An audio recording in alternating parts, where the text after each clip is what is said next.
राधिका भीड़ लगी भारी, लेने को आयो गिरधारी, रास में चल राधे प्यारी।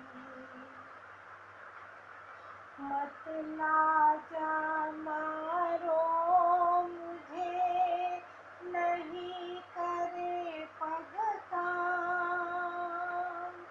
मत लाजा मारो मुझे, नहीं करे पग काम। रास नहीं जम पाएगी, बिन पायल घनश्याम। रास नहीं जम पाएगी, बिन पायल घनश्याम। हंसेंगे ब्रज के नर नारी, लेने को आयो गिरधारी, रास में चल राधे प्यारी, रास में चल राधे प्यारी। राधे तू बड़ भागिनी, कौन तपस्या की। राधे तू बड़ भागिनी, कौन तपस्या की। ले पायल गिरधर भयो, आज तेरे आधीन। ले पायल गिरधर भयो, आज तेरे आधीन। धन्य है बरसाने वारी, धन्य है बरसाने वारी, लेने को आयो गिरधारी, रास में चल राधे प्यारी। बड़े चतुर चालाक हो, जान गए सब बात। बड़े चतुर चालाक हो, जान गए सब बात। भोली राधे बावरी, बिकी तुम्हारे हाथ। भोली राधे बावरी, बिकी तुम्हारे हाथ। श्याम तुम जीते मैं हारी, श्याम तुम जीते मैं हारी। लेने को आयो गिरधारी, लेने को आयो गिरधारी, रास में चल राधे प्यारी, रास में चल राधे प्यारी। सभी पुण्य आत्मा बहुत एकाग्रचित होकर सुनिएगा। जिन गोपियों को घर से निकलने का मौका नहीं मिला रास में, उन गोपियों ने भगवान श्री कृष्ण का ध्यान किया और ध्यान करते ही भगवान उनके सामने प्रकट हो गए। आप और हम लोग भगवान का ध्यान करें और भगवान हमारे सामने प्रकट हो जाएं तो समझ लीजिएगा आपका ध्यान सत्य था। तो मन ही मन गोपियों ने बड़े प्रेम से, बड़े आवेग से अपने प्रीतम भगवान श्री कृष्ण का आलिंगन किया। उसमें उन्हें इतना सुख, इतनी शांति मिली कि उनके सब के सब पुण्य संस्कार एक साथ क्षीण हो गए और भगवान उन गोपियों को दिव्य देह धारण कराकर अपने साथ रास में ले गए। यद्यपि इन गोपियों का उस समय भगवान श्री कृष्ण के प्रति जार भाव भी था, यानी शरीर का पति घर में था लेकिन चोरी चोरी हृदय से भगवान से प्रेम करती थी। अब आप देखिएगा, सत्य वस्तु भाव की अपेक्षा रखती है। उन्होंने जिनका आलिंगन किया, किसी भाव से भी किया, वो स्वयं परमात्मा थे, इसलिए उन्होंने पाप और पुण्य रूपी कर्म के परिणाम से बने हुए गुणशय, ये गुणमय शरीर जो है आपका, इसका परित्याग कर दिया। उन गोपियों ने, जिनके परिवार वालों ने उन्हें जाने का मौका नहीं दिया, उन्होंने अपने शरीर का परित्याग कर दिया। इस शरीर से भोगे जाने वाले कर्म बंधन तो ध्यान के समय छिन्न भिन्न हो चुके थे। कोई बंधन नहीं रहता भगवान का ध्यान करने के बाद में। भगवान से संबंध करने के बाद में ही संसार से वैराग्य होने लगता है। ऐसी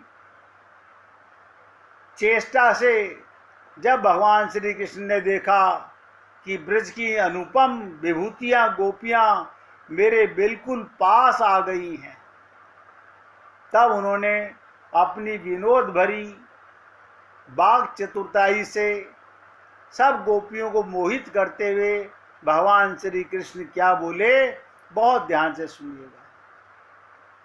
श्री कृष्ण बोले, हे महाभाग्यवती गोपियों, तुम्हारा स्वागत है।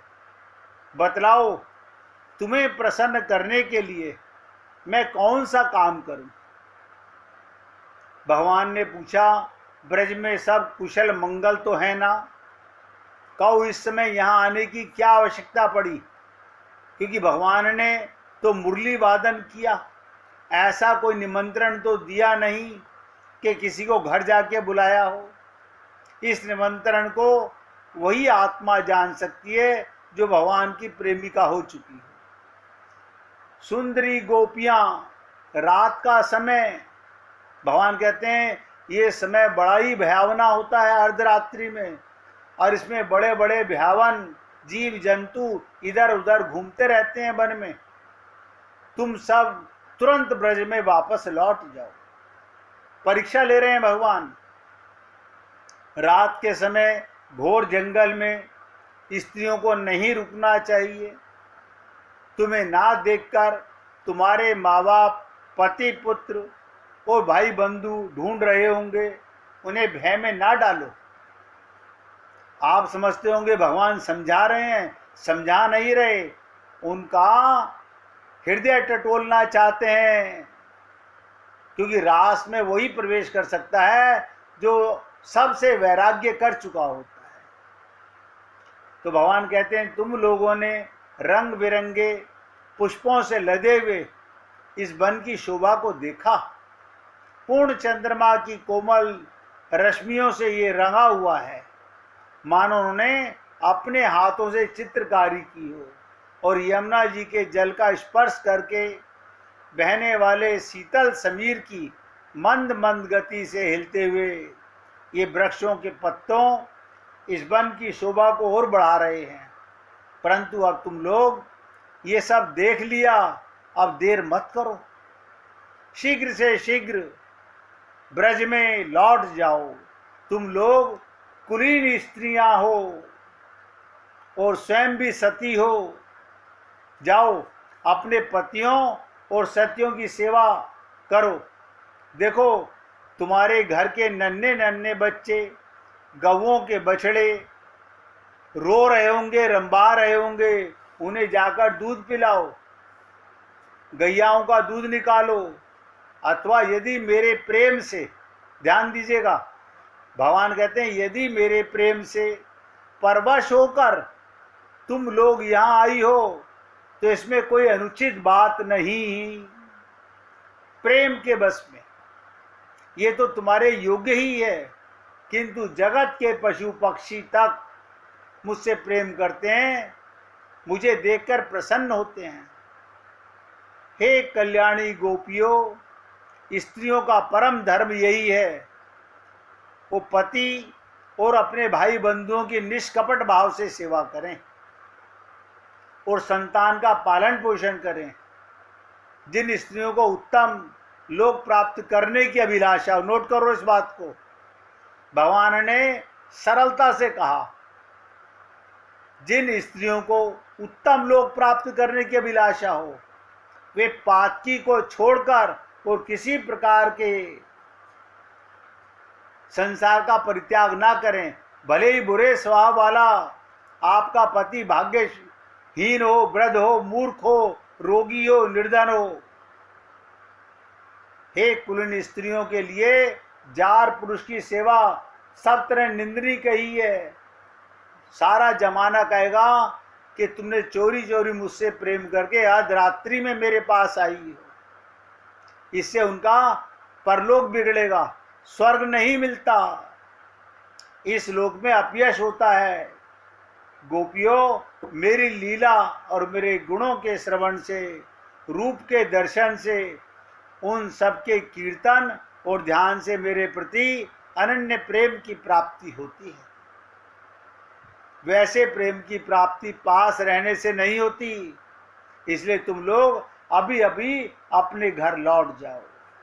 अंतिम परीक्षाएं भगवान ले रहे हैं गोपियों की। आप और हम लोग तो आज तक ऐसे बंधन में जकड़े हुए हैं कि हम भगवान का प्रेम पाने के लिए इन तकियानुशी रिश्ते नातों से अपना मन नहीं हटाना चाहते। छोड़ना तो बहुत दूर की बात है। भगवान श्री कृष्ण का यह अभिप्राय भाषण सुनकर गोपियां उदास खिन्न हो गईं। गोपियां उदास हो गईं, उनकी आशा टूट गई। गोपियां चिंता के अथाह सागर में डूबने लगी। उनके बिंब फल के समान लाल लाल अधर शोक के कारण चलने वाली लंबी गर्म सांसें सूख गई। लंबे लंबे सांस लेने लगी। उन्होंने अपने मुंह नीचे किया, लटका लिए और पैर से नखूनों से धरती को कुरेदने लगी। नेत्रों से दुख के आंसू बहने लगे कि जिस प्रीतम के लिए हम संसार का सब कुछ छोड़कर आई हैं वो हमें वापस जाने की बोल रहे हैं। रोने लगी गोपियां। नेत्रों से दुख के आंसू बह बहकर काजल के साथ वक्ष स्थल पर पहुंचने लगे और वहां लगी हुई केसर को धोने लगे। उनका हृदय दुख से इतना भर गया गोपियों का कि वे कुछ बोल ना सके, चुपचाप खड़ी रही। लेकिन कोई गोपी टस से मस नहीं हुई। गोपियों ने अपने प्यारे श्याम सुंदर के लिए सारी कामनाएं, सारे भोग छोड़ दिए थे। श्री कृष्ण में उनका अनन्य अनुराग, परम प्रेम था। जब उन्होंने अपने प्रीतम श्री कृष्ण की ये निष्ठुरता से भारी बात सुनी तो बड़ी ही अप्रिय सी मालूम हो रही थी। तब उन्होंने बड़ा दुख हुआ। आंखें रोते रोते गोपियों की लाल हो गई, आंसुओं के मारे रुंध गईं। गोपियों ने कहा, प्यारे कृष्ण, तुम घट घट व्यापी हो, हमारे हृदय की बात जानते हो। तुम्हें इस प्रकार निष्ठुर वचन नहीं कहने चाहिए। हम सब कुछ छोड़कर केवल तुम्हारे चरणों में ही प्रेम करती हैं, इसमें संदेह नहीं। तुम स्वतंत्र और हठीले भी हो, तुम पर हमारा कोई बस नहीं है। फिर भी तुम अपनी ओर से जैसे आदि पुरुष भगवान नारायण कृपा करके अपने मुमुक्षु भक्तों को प्रेम करते हैं, वैसे ही हे भगवान श्री कृष्ण, हे पुरुषोत्तम पति, हम सब गोपियों को स्वीकार कर लो। हमारा त्याग मत करो। हमें घर जाने के लिए फिर द्वारा मत बोलो। प्यारे श्याम सुंदर, तुम सब धर्मों का रहस्य जानते हो। आप और हम लोग तो धर्म जानते ही नहीं। और भगवान से कहते हैं, तुम तो सब धर्मों को, उनके रहस्यों को जानते हो। तुम्हारा ये कहना कि अपने पति, पुत्र, भाई बंधुओं की सेवा करना स्त्रियों का स्वधर्म है, ये सब ठीक है, परंतु इस उपदेश के अनुसार हमें तुम्हारी ही सेवा करनी चाहिए। क्यों? क्योंकि तुम ही साक्षात भगवान हो, तुम ही समस्त शरीरधारियों के हृदय को आत्मा हो और परम प्रियतम हो। तुम्हारे लिए पुराणों में आया, त्वमेव माता से पिता त्वमेव, त्वमेव बंधु से सखा त्वमेव, त्वमेव विद्या से द्रविणम त्वमेव, त्वमेव सर्वम मम देव देवा। हमारे तो सब कुछ तुम ही हो। आत्मज्ञान में निपुण महापुरुष तुमसे ही प्रेम करते हैं। देखिए कितनी बड़ी बात कही, ये आप हम लोगों को पकड़ने वाली बात है। आत्मज्ञान में निपुण महापुरुष तुमसे ही प्रेम करते हैं। अभी हम आत्मज्ञानी नहीं हैं, क्योंकि तुम नित्य प्रिय एवं अपने ही आत्मा हो, अनित्य एवं दुखद पति। देखिए क्या बड़ी विचित्र बात कर रही हैं गोपियां। अनित्य, ये परिवार में रहने वाले शरीरधारी पति ये नित्य नहीं है, अनित्य। दुखद पति, ये एक दिन दुख देंगे, पुत्र आदि से क्या प्रयोजन। परमेश्वर इसलिए हम पर प्रसन्न हो जाओ और कृपा करो। हे कमल नयन, चिरकाल से तुम्हारे प्रति पाली पोसी आशा अभिलाषा की लहलाती लता का छेदन मत करो। अनंत जन्मों से हम तुम्हारे प्रेम की प्यासी हैं। हे मनमोहन, अब तक हमारा चित्त घर के काम धंधों में लगता था। ध्यान दीजिएगा, गोपियां कहते हैं हे मनमोहन, मन को मथने वाले मनमोहन। अब तक हमारा चित्त घर के काम धंधों में लगता था, इसी से हमारे हाथ भी उसमें रमे हुए थे, परंतु तुमने हमारे देखते देखते हमारा ये चित्त लूट लिया है। इसमें तुम्हें कोई कठिनाई भी नहीं उठानी पड़ी। तुम तो सुख स्वरूप हो, परंतु अब तो हमारी गतिमति निराली हो गई। हमारे ये पैर तुम्हारे चरण कमलों को छोड़कर एक पग भी हटने के लिए तैयार नहीं है। हम नहीं वापस जा रही। हम ब्रज में कैसे जाएं? हमारे पैर पीछे मुड़ते ही नहीं। यदि वहां जाएं तो जाके करें क्या? हे प्राण वल्लभ, हमारे प्यारे सखा, तुम्हारी मंद मंद मधुर मुस्कान, प्रेम भरी चितवन और मनोहर संगीत ने हमारे हृदय में तुम्हारे प्रेम और मिलन की आग धधका दी है। उसे तुम अपने अधरों की रस धार से बुझा दो, नहीं तो प्रियतम हम सच कहती हैं, तुम्हारी विरह व्यथा की आग से हम अपने अपने शरीर यहीं जला देंगी और ध्यान के द्वारा तुम्हारे चरण कमलों को प्राप्त कर लेंगी। प्यारे कमल नयन, तुम वनवासियों के प्यारे और वे भी तुमसे बहुत प्रेम करते हैं। इससे प्राय तुम उन्हीं के पास रहते हो। यहाँ तक तुम्हारे जिन चरण कालों की सेवा का अवसर स्वयं लक्ष्मी, ध्यान दीजिएगा, जिन चरण कमलों की सेवा का अवसर स्वयं लक्ष्मी जी को भी कभी कभी मिलता है। उन्हीं चरण का स्पर्श हमें प्राप्त हुआ है। जिस दिन ये सौभाग्य हमें मिला और तुमने हमें स्वीकार करके आनंदित किया, उसी दिन से हम और किसी के सामने एक क्षण के लिए भी ठहरने में असमर्थ हो गई हैं। पति पुत्र आदि की सेवा तो दूर रही, हमारे स्वामी जिन लक्ष्मी का कृपा कटाक्ष प्राप्त करने के लिए बड़े बड़े देवता तपस्या करते रहते हैं, वही लक्ष्मी जी तुम्हारे बक्ष स्थल में बिना किसी प्रतिद्वंदिता के स्थान प्राप्त कर लेने पर अपनी सौत तुलसी के साथ तुम्हारे चरण रज पाने की अभिलाषा करती है। देखिएगा कितनी विचित्र बात कही। अब तक के सभी भक्तों ने उस चरण रज का सेवन किया है, उन्हीं के समान हम भी तुम्हारी उसी चरण रज की शरण में आई हैं। हे भगवान, अब तक जिसने भी तुम्हारे चरणों की शरण ली है, एक एक शब्द ध्यान देने लायक है। हे भगवान, अब तक जिसने भी तुम्हारे चरणों की शरण ली है, उसके सारे कष्ट तुमने मिटा दिए। अब तुम हम पर कृपा करो, हमें भी अपने प्रसाद का रसास्वादन बनाओ। हम तुम्हारी सेवा करने की आशा अभिलाषा से घर गांव कुटुंब सब कुछ छोड़कर तुम्हारे युगल चरणों की शरण में आई है। हे प्रियतम, वहां तो तुम्हारी आराधना के लिए अवकाश ही नहीं है। क्या कहा? वहां तो तुम्हारी आराधना के लिए अवकाश ही नहीं है।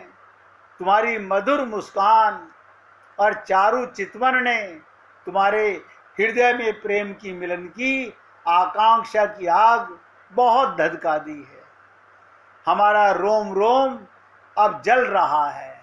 तुम हमें अपनी दासी के रूप में स्वीकार कर लो और हमें अपनी सेवा का अवसर दो।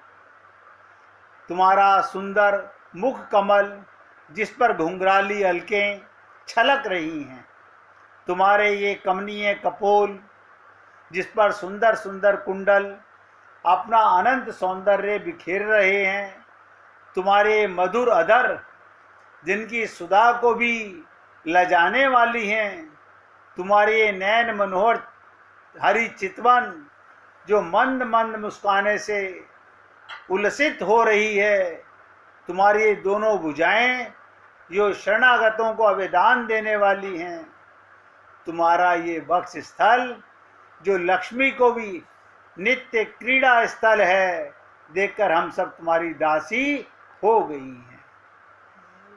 देखिएगा, जो दो अगर भजन सुनाना चाहता हो निकाल के रखिएगा। 2 मिनट में मौका देने वाला हूं।